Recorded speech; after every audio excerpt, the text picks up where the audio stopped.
moi, je m'appelle Anne Vité, je suis directeur e-santé au CHU de Toulouse. Et donc, les organisateurs de cette université m'ont demandé d'animer cet atelier sur l'expérience des CHU dans le domaine de la e-santé.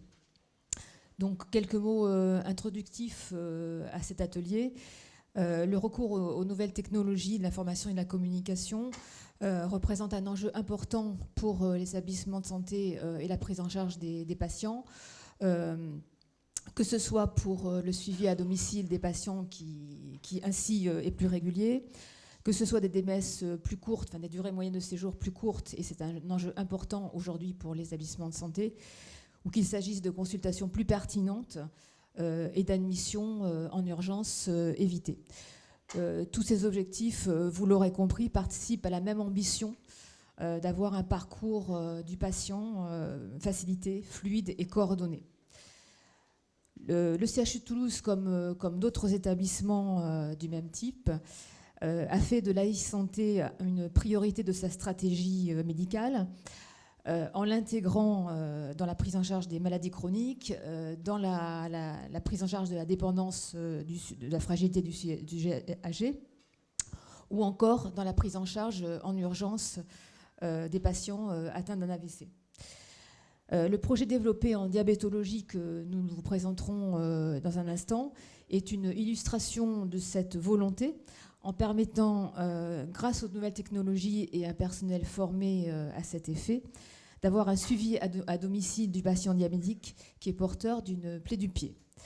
De la même façon, à Montpellier, le projet coordonné par le réseau CICAT, que nous vous présenterons également dans un instant, répond aux mêmes impératifs de suivi et d'expertise à distance pour l'évaluation de la situation de la plaie et la réflexion des pansements complexes. D'une façon plus transversale, je dirais qu'un certain nombre d'initiatives existent actuellement pour faciliter l'accès aux patients, à des professionnels et des professionnels de santé à l'hôpital. C'est par exemple le cas des portails qui permettent aux patients de prendre des rendez-vous en ligne, de saisir des informations chez eux qui vont leur permettre de faciliter la préadmission, d'effectuer un paiement en ligne ou d'accéder à des comptes rendus d'intervention ou à son dossier patient. De la même façon, pour les professionnels de santé, ce type de portail leur permet d'avoir une visibilité sur le parcours de soins de leurs patients, de demander une expertise à un professionnel du CHU ou de demander un rendez-vous en ligne pour leurs patients. Donc c'est aussi toutes ces initiatives qu'on vous présentera en fin d'atelier.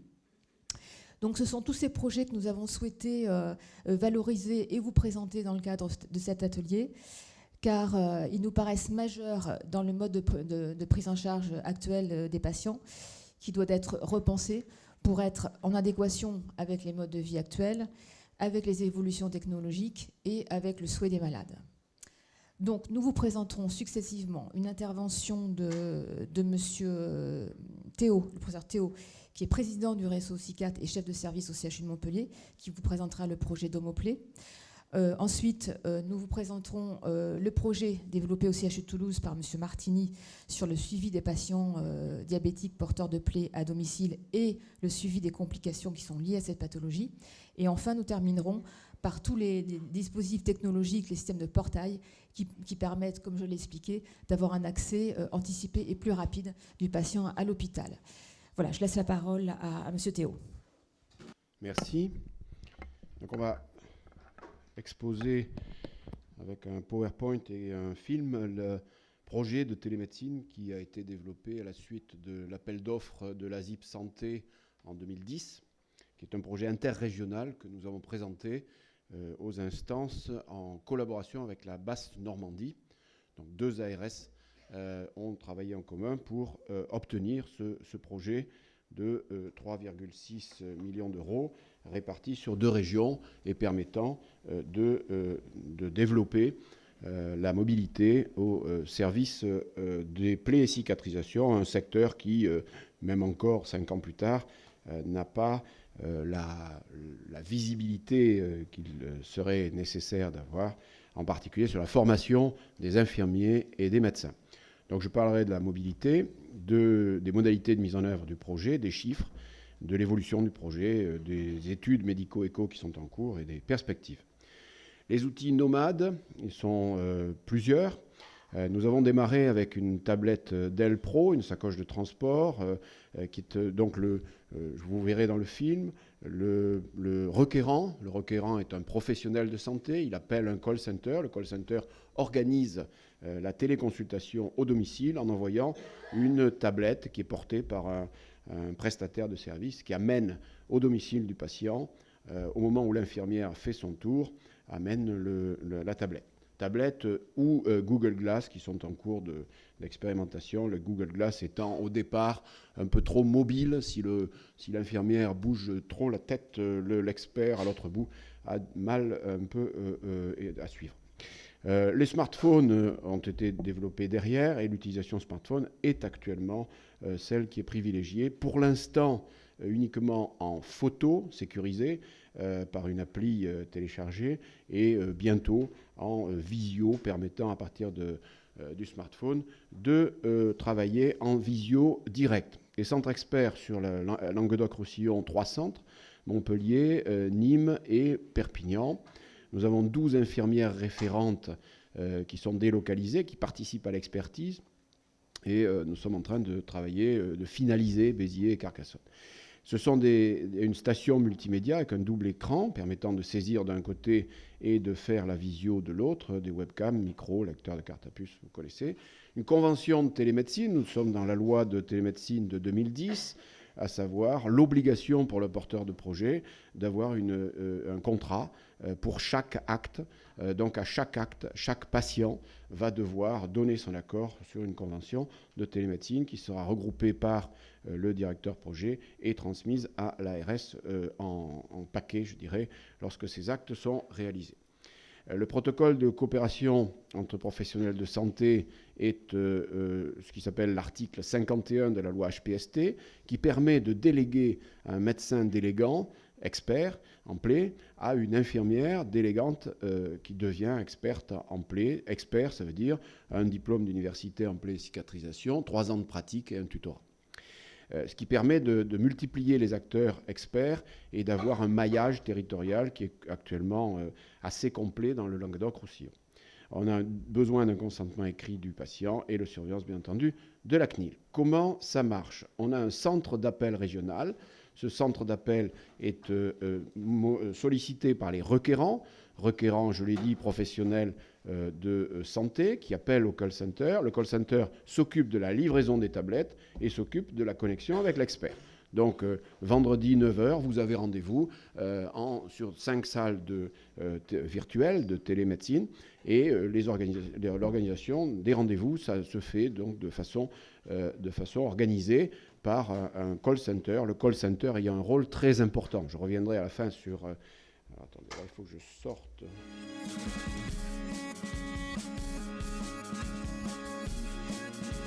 Quel bilan d'étape après 2 ans d'omoplay, 4000 actes médicaux réalisés, c'est dégagé la pratique de la médecine de spécialité au domicile, au lieu de vie plus exactement. Et là, une satisfaction des patients, un plébiscite du patient vers le lieu de vie, et le médecin expert est invité, entre guillemets, chez le patient. Et là, il y a un échange qui est fort. Enfin, l'évolution technologique. Nous sommes passés des tablettes au smartphone en photo sécurisée et nous allons passer en visio sécurisée avec des smartphones. En fait, le call center sert à filtrer les patients qui sont pertinents dans la prise en charge du réseau. Certains sont trop dans l'urgence et donc sont réorientés dès l'appel vers des centres plus spécialisés. Donc, depuis 3 mois, une secrétaire médicale a enrichi notre équipe. Réseau Play Cicatrisation, Vanessa, bonjour. Alors, lors de l'appel, on va cibler le patient, cibler le soignant qui fera la téléconsultation. Donc, c'est quand même 2 points forts. Si on n'a pas ces 2 personnes-là, on ne peut pas mettre en place le réseau.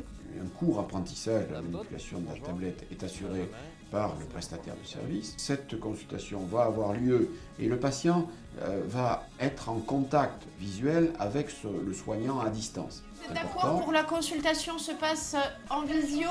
On vous a expliqué comment ça se passait?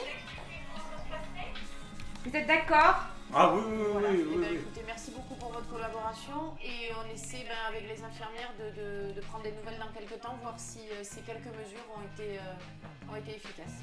Très bien, merci à vous. Merci. C'est bien. Réseau Play cicatrisation. Par contre, je vois qu'il n'y avait pas de réseau la dernière fois. Donc, au lieu de vous livrer la tablette, on va passer par l'application smartphone qui vient de sortir, qui vous permettra de nous envoyer des photos en mode sécurisé. Donc, mardi, avec l'application téléchargée sur votre téléphone, vous allez auprès de votre patiente.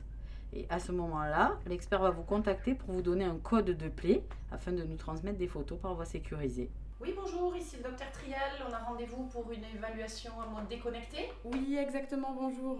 Donc, le code pour cette plaie, c'est LDYRD.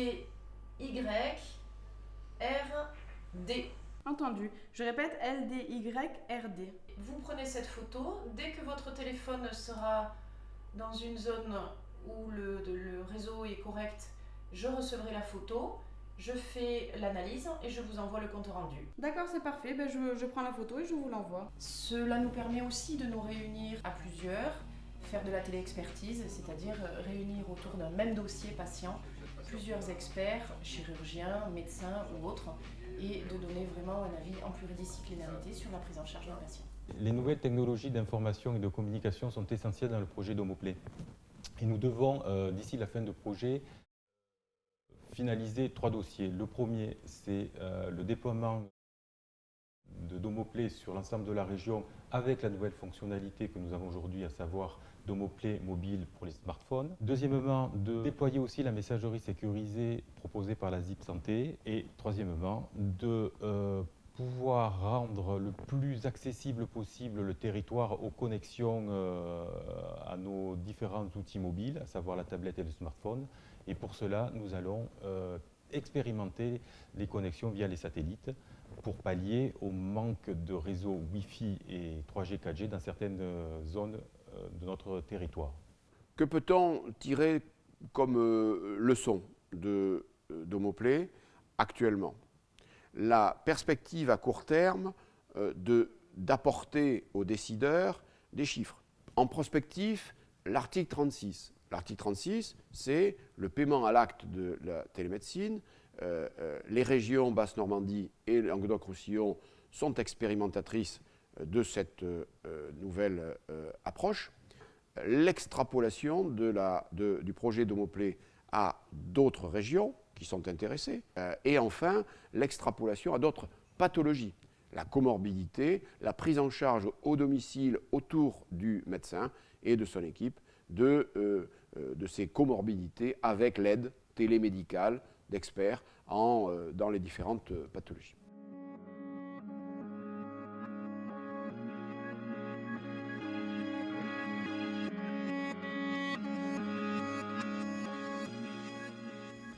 Donc les différents modes de connexion sont sécurisés en mode connecté, c'est-à-dire en visio. Lorsqu'il n'y a ni 3G ni Wi-Fi, nous passons en mode déconnecté, c'est-à-dire sécurisé mais photo uniquement.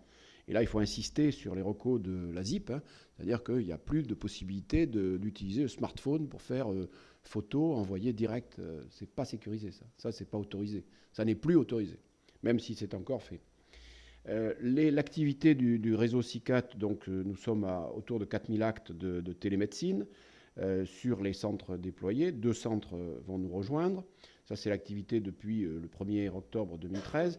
Si on évalue l'activité entre octobre 2014 et mai 2015, vous voyez les chiffres, Nous sommes aux objectifs en termes de nombre de patients, c'est-à-dire plus de patients que anticipé sur cette période, mais par contre moins d'actes de conseil, c'est-à-dire qu'en fait, au premier acte de conseil, on débloque la situation et la plupart du temps, il n'y a pas besoin, ce qu'on avait anticipé au départ, de faire un deuxième ou un troisième acte de conseil. Donc c'est simplifiant le déroulé des conseils en général. Les actes se font essentiellement au domicile, 58% de nos actes, se font essentiellement en connecté, alors 3G pour la plupart, Wi-Fi pour 18%, et en dégradé, c'est-à-dire ça passe pas, sur 19%. Les localisations donc, se font en parlant des différents départements de la région, essentiellement sur l'Hérault, mais également sur les PO, l'Aude et le Gard. Donc, retour d'expérience côté patient, délai d'intervention plus court pour les demandes d'avis, recueil de consentement écrit qui est plutôt mal vécu, du moins c'est difficile, et l'intimité est parfois plus difficile à dévoiler qu'en présentiel, parce qu'il y a toujours une petite crainte, même s'il y a une très bonne acceptation du contact avec l'expert à distance, il y a une petite crainte que la télé découvre des choses chez le patient qui n'auraient pas dû l'être. Côté requérant, l'accès rapide au compte-rendu de l'acte, c'est-à-dire d'emblée, dès que l'acte est fini, un compte-rendu est envoyé au médecin. Le temps d'intervention est plus long en téléconsultation, on prévoit 3/4 d'heure à peu près sur une téléconsultation en première vision, 1/4 d'heure ensuite. Téléassistance est difficile, c'est-à-dire gérer la gestion du geste conduit par un expert à distance, c'est un peu plus difficile.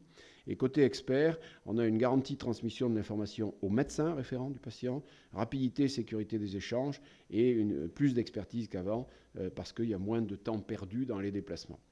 Donc c'est un projet qui est en totale mobilité. Nous sommes donc en train de discuter avec le CNES et le MEDES sur la fin de notre projet qui va rejoindre un peu ce qui vous sera présenté ultérieurement, à savoir le satellite. Et nous avons un développement satellitaire pour aller dans les vallées profondes de la Lozère ou celle du plateau de Cerdagne. Donc où là, il n'y a ni 3G ni Wi-Fi. Le point d'avancement sur l'évaluation, vous savez que nous sommes jugés sur nos actes et sur nos résultats. Il y a une étude observationnelle qui est faite au fil de l'eau, je dirais, et donc une attachée de recherche de l'HAS travaille sur ce dossier. Une deuxième étude, qui est une des études randomisées, qui là est à l'intérieur du CHU de Montpellier, qui nous permettra d'avoir deux groupes, les uns avec télémédecine et les autres sans télémédecine, pour vérifier si la télémédecine apporte ou pas, vous savez qu'il y a des débats dessus, ou pas, une amélioration du service rendu. Les perspectives, c'est de l'expérience de financement d'actes qui est prévue au PFSS 2014, même si le cahier des charges ne prévoit pas le domicile. Notre ARS insiste beaucoup pour que le domicile soit maintenu comme dans l'expérimentation. Donc là, il y a une discussion. Le déploiement sur smartphone de la visio est très intéressant. La messagerie sécurisée peut être aussi un moyen de faire du Domoplay light, je dirais, simplement, et de répondre au PFSS, en particulier sur la partie téléexpertise. Les connexions satellites, ça servira sûrement au Play, certainement à d'autres pathologies.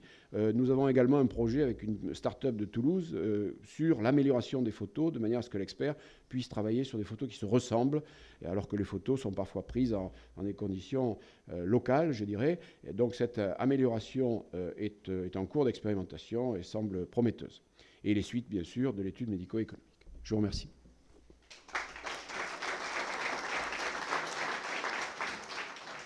Bonjour, Dr Martini, donc, je suis diabétologue au CHU de Toulouse et je suis président du réseau Diabète Midi-Pyrénées, DIAMIP, réseau régional.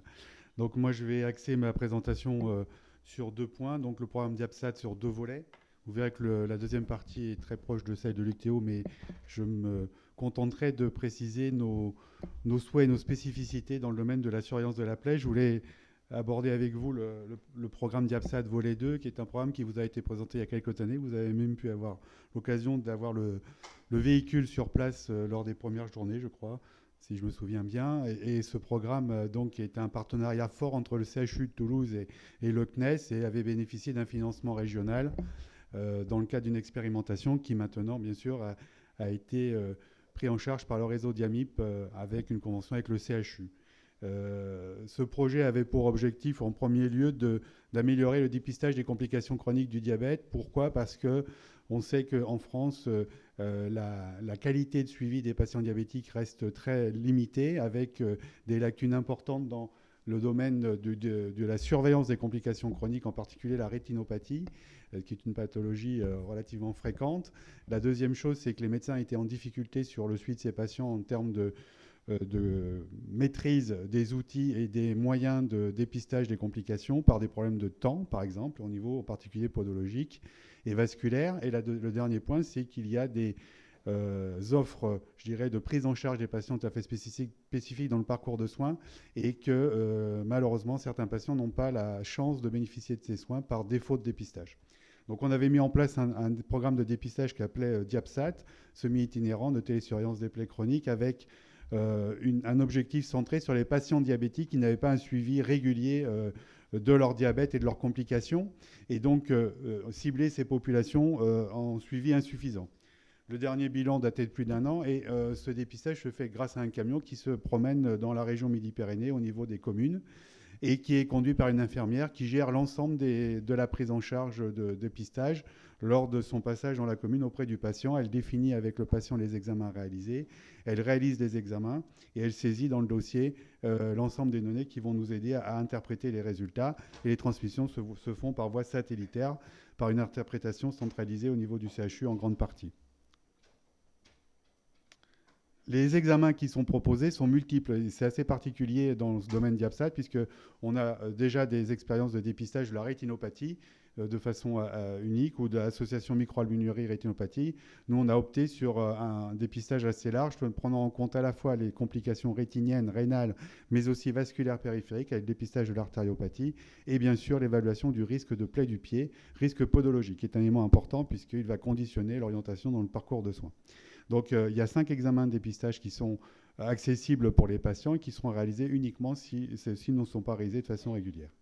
Alors, je ne vais pas vous donner l'ensemble des résultats, mais ce que je voulais vous dire aujourd'hui, c'est que dans le cadre du CHU, la réflexion qui a été portée avec le réseau Diamip, c'est comment faire évoluer ce programme de dépistage et comment le mettre à disposition plus précise auprès de nos correspondants de premier recours. Et ça, c'est un élément important. Donc, je vais le cibler en 3 points. Le premier point, c'est le dépistage classique. On prend contact avec les communes, on met en place une journée de dépistage sur une commune et on va informer les médecins, les pharmaciens, les professionnels de santé de la commune que pendant cette journée, leurs patients pourraient venir se faire dépister s'ils ont un suivi insuffisant. Donc là, il y a une sorte de lien plutôt sur la population diabétique générale, avec peu de collaboration directe avec les médecins traitants. Quoi qu'il en soit, depuis 2010, début des campagnes, 5 ans, avec une infirmière à mi-temps dans le camion, on a dépisté 2404 patients, ce qui est quand même assez conséquent. Et toute la région Midi-Pyrénées a été couverte et on est en train de terminer le 2e passage dans le Gers actuellement. Ce qui est important à retenir, c'est qu'au fur et à mesure de ce dépistage, les médecins et les professionnels de santé de terrain se sont appropriés l'outil, puisque maintenant, plus de 31% des patients sont adressés directement par leur médecin traitant, donc quasiment sur prescription. Les pharmaciens contribuent beaucoup à l'orientation des patients, et bien évidemment, comme le dépistage se faisait par voie plutôt générale, la presse a été un élément important. Il est à noter aussi qu'il y a une sorte de demande des patients, puisque l'entourage, leur repérage du véhicule fait que les patients viennent se faire dépister. Ce qui est important à retenir aussi, c'est que est-ce que ce dépistage est rentable en termes de dépistage des complications ? Ben oui, puisque vous pouvez constater par exemple que dans le cadre de la rétinopathie diabétique, 18% des patients présentaient une rétinopathie diabétique méconnue ou inconnue, ce qui est un élément important puisque c'est un défaut de prise en charge d'une complication importante.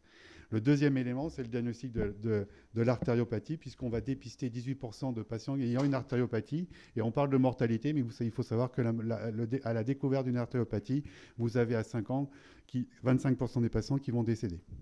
Donc c'est quand même un élément péjoratif important pour le patient. Et le dépistage précoce est un élément fondamental de la prise en charge précoce de cette pathologie.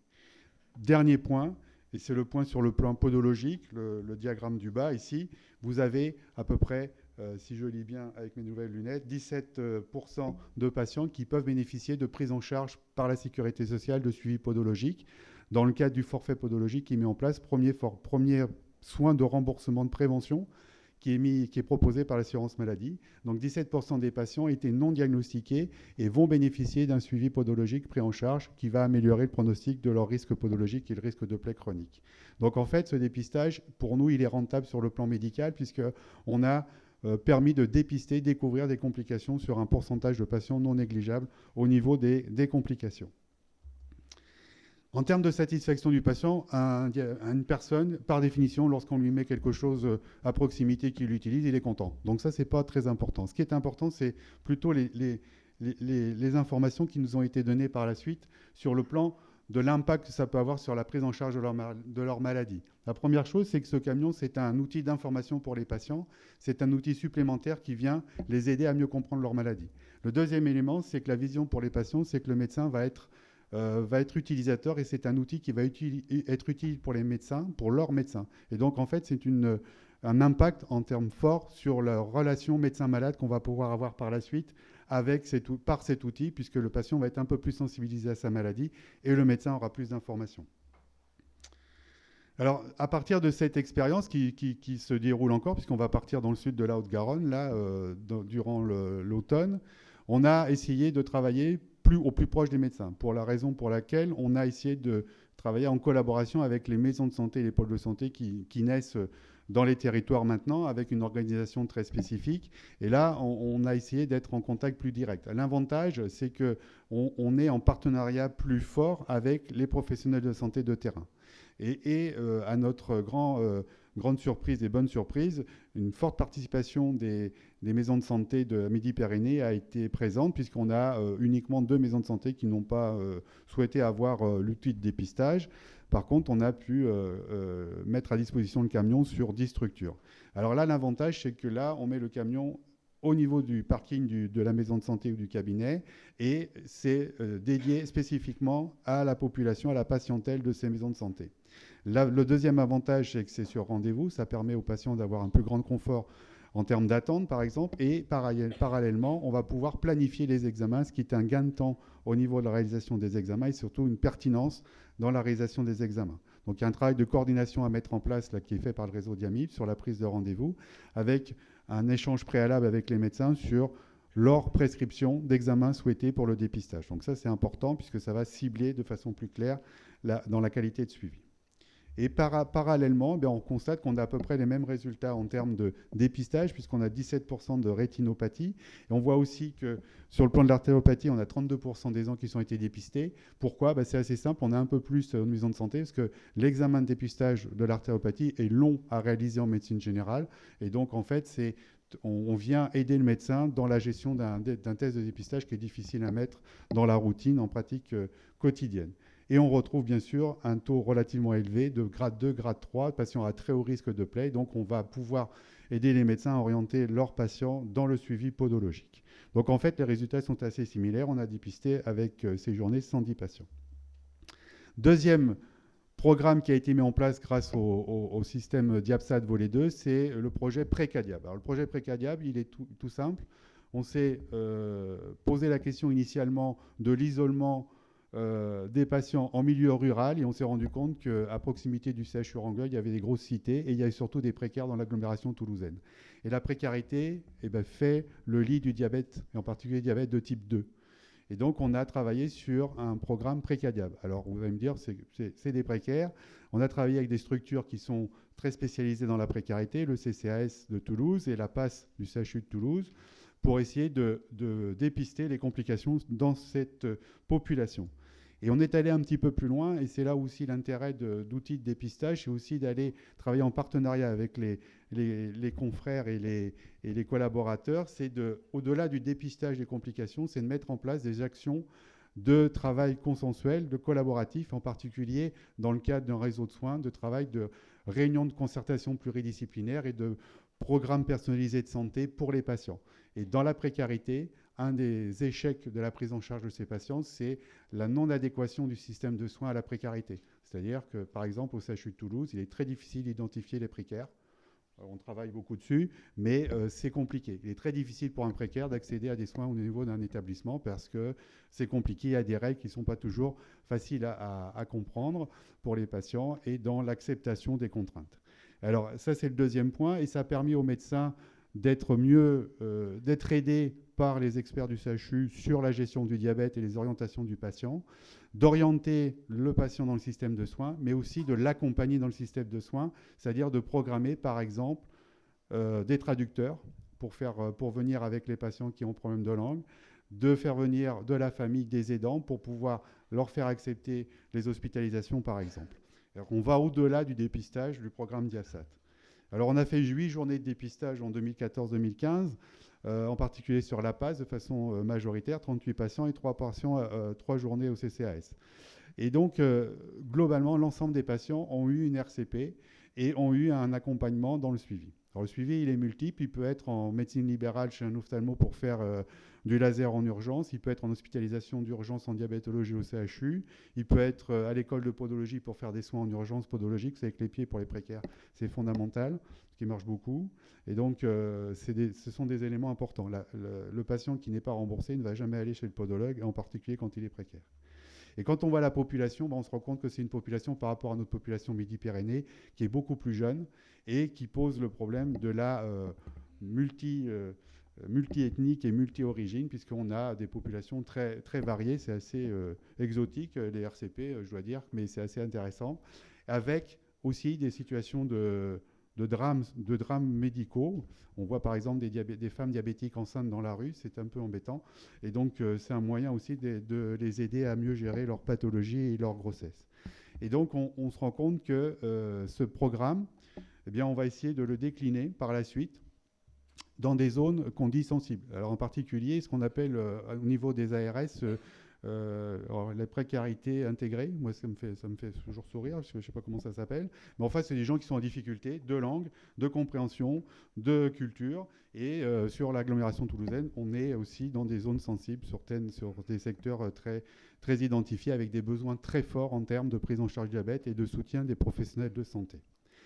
Et l'objectif de ce programme, il est de se transférer sur d'autres territoires, en particulier dans les autres départements. Et il y a un travail qui se met en place au niveau du Gers pour redévelopper ce programme de façon adaptée au Gers pour la précarité. Et bien sûr, travailler sur d'autres populations, en particulier les tziganes et les migrants, puisqu'on a aussi des contacts. Et là, l'objectif du CHU, dans ce domaine-là, c'est aussi de se dire que c'est bien de montrer des beaux outils, de les mettre à disposition des professionnels, mais si on peut aussi aider nos correspondants à accompagner des patients en difficulté, c'est vraiment le rôle de l'hôpital public. Alors juste un petit mot sur le volet 3 maintenant, parce que c'est le Domoplay Midi-Pyrénées. Alors il y a beaucoup de limites et j'en conçois, mais nous on est en étude de faisabilité, mais je voulais juste inciter sur des points importants par rapport à la complémentarité qu'on peut avoir à Domoplay. La problématique qu'on a rencontrée et qui a été développée avec le MEDES et le CNES, c'est de se dire, quand on a une structure de cicatrisation, on est inondé de patients et on est toujours en difficulté de pouvoir accueillir des patients parce qu'il y a un nombre de plaies chroniques à prendre en charge qui est lourde. Deuxième élément, le déplacement de ces patients est parfois difficile parce que ces patients âgés, les patients en difficulté avec des troubles trophiques au niveau des pieds.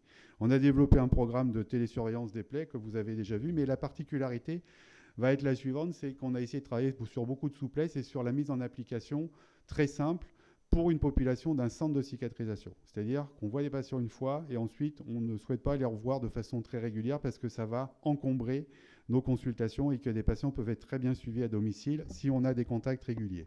Et le plus important, c'est le contact régulier. Et alors, on a pris l'option de travailler sur l'utilisation d'un outil pour un centre en collaboration avec les correspondants du domicile, proche du domicile, les infirmières en particulier et les médecins généralistes.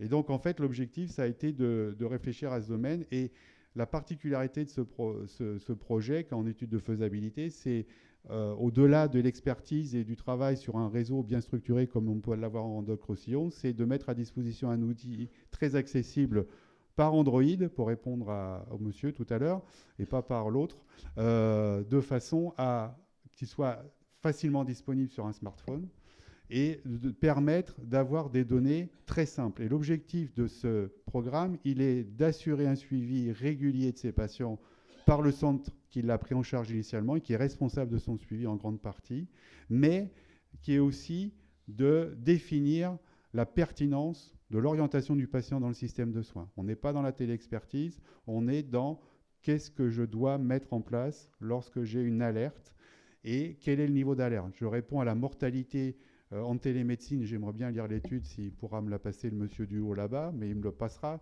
Mais la mortalité, il faut savoir que la mortalité du pied diabétique en hospitalisation, c'est 11%, et la mortalité à 1 an, c'est 20%. Et la mortalité à 5 ans, c'est 50%. Donc quand il y a une surmortalité, il faut aller voir les autres paramètres aussi que l'appelait, mais je pense que c'est un élément à prendre en compte. Et dans la prise en charge de ces patients, il y a un élément fondamental, c'est le degré d'urgence d'accueil de ces patients. Et dans ce système, nous avons mis en place un système d'alerte gradué, avec 3 niveaux d'alerte par la part du demandeur, un niveau d'alerte urgent, c'est une urgence, une demande en urgence, et le centre expert est censé répondre dans les 2 heures, c'était notre cahier des charges. Mais il y a aussi des demandes qui sont beaucoup moins urgentes et qui ne doivent pas encombrer justement les appels ou les demandes d'expertise. Alors ça, c'est un élément important. Le deuxième élément, le dossier clinique ne comporte que des critères cliniques qui doivent orienter soit vers une consultation en urgence, soit vers une hospitalisation en urgence dans un centre spécialisé. Le deuxième élément qui fait la gravité et les risques liés au pied diabétique, c'est la mauvaise orientation du patient dans le mauvais service, entre guillemets. Il y a une suramputation des diabétiques en France de façon claire, même si elle diminue actuellement, et c'est un problème d'orientation précise dans le système de soins. Donc en fait, notre choix a été dans ce sens-là. Je pense qu'on a une réflexion à mener ensemble, mais l'objectif, c'est d'avoir un outil extrêmement souple, disponible rapidement, pour mettre en place un suivi et désencombrer les structures spécialisées de cicatrisation du pied diabétique. Alors en conclusion, le CHU de Toulouse, il s'est impliqué fortement dans ce programme, dans sa conception, son développement, en particulier via le service de diabétologie. Les partenariats ont été forts, puisqu'on a un consortium CNES, MEDES, DIAMIP et CHU, qui crée le lien et les axes de travail. Et en fait, très tôt, le CHU a voulu lancer ce programme sur le territoire et non pas sur le CHU, mettre à disposition des outils pour le territoire, pour renforcer les partenariats avec le premier recours, et ça c'est un élément important. Et puis, pour intégrer ces outils dans le système de soins, ce qui est maintenant extrêmement bien fait pour le camion. L'objectif, il ne faut pas oublier dans la maladie chronique, c'est le parcours de soins, et on l'a dit tout à l'heure, c'est la globalité du patient et non pas qu'une seule élément clinique. Et la deuxième chose, c'est que le rôle de l'hôpital public, c'est de répondre à des patients les plus en difficulté, et en particulier dans l'isolement sanitaire, mais dans l'isolement social et la précarité. Je vous remercie.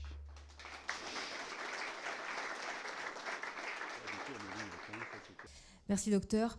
Oui, effectivement, ce projet qui est développé au CHU de Toulouse, comme vous l'avez dit, permet d'avoir un suivi régulier du patient, d'avoir une meilleure pertinence de l'orientation, notamment des consultations, d'avoir des délais plus courts de prise en charge et donc des gains pour les patients. En même temps, ça permet au CHU, comme j'ai dit en introduction, d'avoir des DMS plus courtes, d'éviter d'avoir des consultations embolisées ou des urgences évitées. Et puis, je pense aussi globalement pour l'assurance maladie, c'est des transports évités. Et donc globalement des gains et un confort quand même de prise en charge pour le patient. Bonjour à tous. Donc moi, je suis Olivier Casal du MIPI, qui est une structure de collaboration, de coopération hospitalière. Et je voulais un peu donner peut-être un éclairage sur comment le patient peut être lui-même aussi acteur de son parcours de soins. Alors c'est peut-être un peu en décalage avec tout ce qu'on a vu qui était très lié à certaines pathologies et aussi un peu sur des territoires un peu isolés. Mais si on réfléchit en fait à un patient peut-être plus classique de l'hôpital, le MIPI en fait via ses adhérents en fait a été pas mal sollicité ces derniers mois et ces dernières années, notamment par le CHU de Toulouse, pour dire comment on peut faire pour améliorer grâce aux nouvelles technologies. On a vu tout à l'heure que les médecins finalement ont bien adopté les nouvelles technologies. On les voit maintenant avec des tablettes, avec des connexions satellites, etc. Finalement, on le sait tous, le patient aussi, il est très connecté. Et on peut aussi lui demander d'être acteur. Et par là aussi peut-être arriver à faire des économies, arriver à avoir aussi des enveloppes budgétaires pour d'autres projets peut-être intéressants pour l'hôpital. Donc moi, c'est ce que je voulais vous présenter rapidement, parce que je crois qu'il ne me reste plus beaucoup de temps. Voilà. Alors j'ai une petite bande dessinée là, qu'on aperçoit là. Donc on voit que à son domicile, le patient déjà, on peut lui fournir une application ou un site web à travers les sites web de vos hôpitaux que les patients connaissent déjà et qui fréquentent déjà assidûment. Je lisais une étude encore récemment sur le fait que sur les pages jaunes, ce qui est la deuxième chose la plus consultée sur les pages jaunes, c'est des informations liées à la santé, les adresses des médecins, etc. Donc on voit que c'est quand même une préoccupation. On sait que les sites web des hôpitaux sont quand même très fréquentés. Donc voilà, donc à l'intérieur de ce site web, on pourrait imaginer que le patient il trouve un espace à lui. Il va s'authentifier, il va pouvoir retrouver un certain nombre de services qui lui sont dédiés. Donc des services qui vont lui permettre de renseigner des informations sur lui, administratives, comme on le fait sur d'autres sites internet, mais aussi où il va voir un petit peu les rendez-vous qui le concernent à l'hôpital pour un patient qui a l'habitude de revenir souvent, faire une demande d'annulation de rendez-vous, payer quelque chose à l'hôpital, voilà, dans un environnement sécurisé et facile d'accès.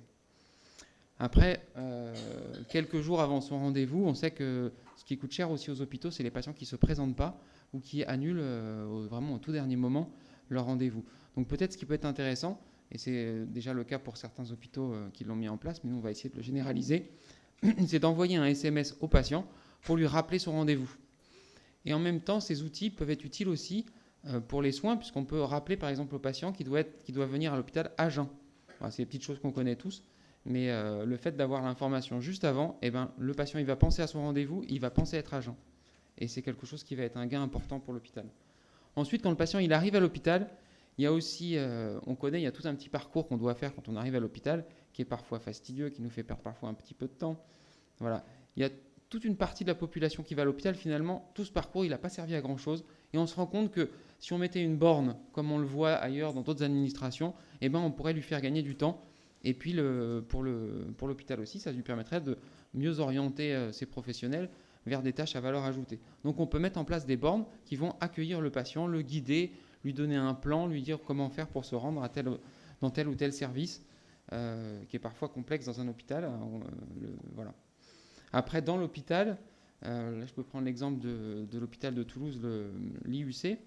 Quand ils ont construit leur nouveau bâtiment, en fait, ils avaient commandé avec le nouveau bâtiment 80 écrans à répartir partout dans l'établissement. Et là, en fait, c'est le moyen aussi de pousser de l'information dans des salles d'attente et dans d'autres endroits qui sont adaptés à l'endroit où se trouve l'écran. Enfin, il faut réfléchir à tout ça aujourd'hui. Bon, puis après, le patient, il vient pour un acte. Là, j'avais pris l'exemple d'une radio, par exemple.